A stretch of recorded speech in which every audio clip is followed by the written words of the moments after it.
Hey guys, what's going on? So today we have more news from AMD side, and the news is that AMD's next gen FSR with machine learning is coming to the latest games, and the first one is Call of Duty Black Ops 6, and AMD FSR is the ones that is being used in Call of Duty Black Ops 6. To those new fellows or viewers who don't know what FSR is, it's basically AMD's Fidelity FX super resolution that enhances the image quality and boosts frame rates much like DLSS in Nvidia GPUs. So Black Ops 6 is the first game to support FSR 4, as AMD has highlighted the partnership with Activision, which recently launched the Black Ops 6, the latest installment. Of course, AMD is collaborating with game devs to provide best experience through FSR 3.1 in latest Call of Duty. Meanwhile, also working on the latest next-gen FSR 4. The new FSR is expected to feature a machine learning algorithm. So AMD's Jack Hunt, SVP and GM of the AMD, already pointed out that the future FSR would rather focus on battery life more than the performance. I think he's talking here about the laptops. But for Call of Duty Black Ops 6, AMD isn't sharing details on how much machine learning and AI-based frame generation is expected to enhance the experience through new upscaling technology, and if Nvidia is any comparison, such algorithm could improve error correction and handle artifacts more effectively, as AMD said that already that FSR would be AI based completely. AMD also said that they will be launching its Radeon RX 8000 series, also known as RDNA-4 GPU, in early 2025, and that this generation will improve AI capabilities, which mean dedicated tensor cores like Nvidia RTX series. Okay guys, next up today is that AMD Ryzen 7 9800X3D is now official, and it prices for $479 and also support overclocking and is 20% faster than Core Ultra 9285K in games. Well, and the 20% faster and the overclocking is the new to this SKU, because the old X3D was not able to be overclocked whatsoever. So Jack Hunt, as you know, SVP and GM of Computing and Graphics, has officially introduced the 9800X3D SKU. The 9800X3D officially offers a higher frequency than its predecessor, the 7800X3D. This new 8 cores and 5 processor is the first in this product line to feature built-in 3dV cache and providing up to extra 64 MB layer for improved gaming workloads. AMD also confirms that this is the new, or you can say second gen X3D, where the CCD with 8 cores and 5 is placed over the cache. Jack Hunt also confirms that the 9800X3D will be the first X3D SKU to support overclocking. AMD claims an 8% improvement in gaming performance compared to the previous model. These scores are based on the system equipped with X670 or a master motherboard with 216GB of DDR5, 6000 MT per second memory kit, and Nvidia RTX 1490.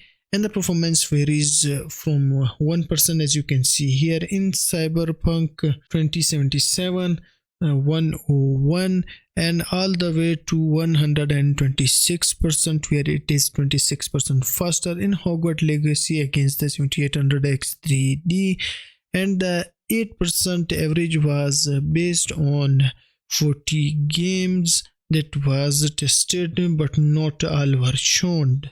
But if we compare to the newly announced Intel Core Ultra 9285K, the processor is on average 20% faster in games, as the data is based on again 40 plus games that were tested, but not of all of them were shown in the graph.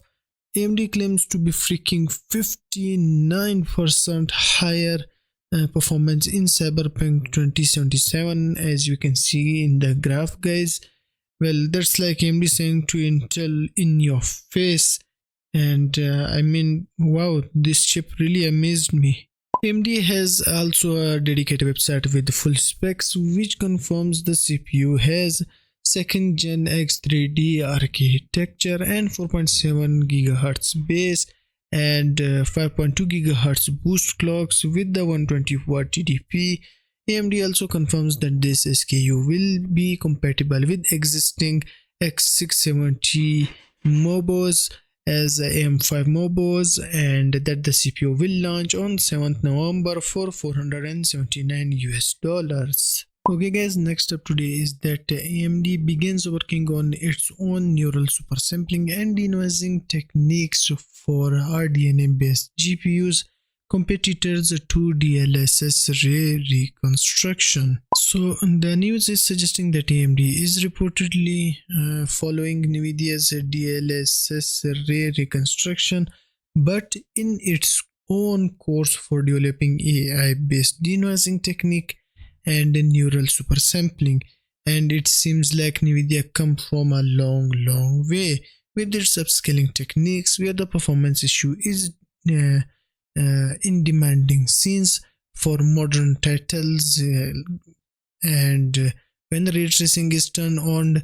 As soon as Nvidia implemented the various ray tracing and upscaling technique, AMD and Intel also follow with their own FSR and XeSS for upscaling method in Intel and AMD respectively. DLSS, that is the feature of Nvidia, has matured quite recently in the past years.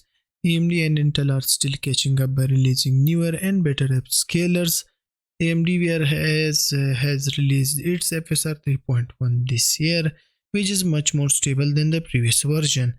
But there is still issue when we talk about the denoising the visual path in the path traced images. Especially Nvidia is a way ahead of its rivals as it introduced reconstruction to improve the visual by reducing the noise, but AMD depends on the denoiser present in the modern games itself. While the in-game denoiser do a satisfactory job, but the AI-based neural work, for example Nvidia's ray reconstruction, is much more powerful, which denoises the image much more accurately. To do this, Nvidia uses its own tensor cores, dedicated accelerators for general matrix multiplication, GEMM for short. And GEMM is the abbreviation of general matrix multiplication operations on Nvidia GPU since the Volta architecture. Now, the artificial intelligence computation are usually denominated by GEM operations. Now, Nvidia Tensor Core is critical for accelerating the artificial intelligence in applications, whereas AMD relies on the WMMA, that the abbreviation of wave matrix multiply accumulate, which means that you get hardware accelerated matrix multiplication that take maximum advantage of RDNA 3 architecture, but that the new RDNA 4 is being in work, as AMD announced that actively researching neural techniques for Monte Carlo denoising with the goal of moving towards and real-time path ray tracing on RDNA GPUs, which then translates to AMD to its journey to develop a technique that will use AI to deliver better visuals and denoising that will work on RDNA GPUs, but it's not clear whether these will work on the existing RDNA based GPUs from previous gen or current gen, or only the upcoming RDNA 4 or the future GPUs, but they are working on it for sure, and that they will achieve this goal to compete with the Nvidia Tensor Core, where they use the GEMM and AMD is using the wave matrix multiply accumulation. AMD FSR is known for its universal compatibility, which gives it an edge over the DLSS, but the upcoming technique may work only in RDNA-based GPUs, just like tensor cores in the RTX series GPUs. It is also possible that the FSR 4.0 will have some limited compatibility with Nvidia and Intel GPU, but will work at full potential for RDNA GPUs outside the box.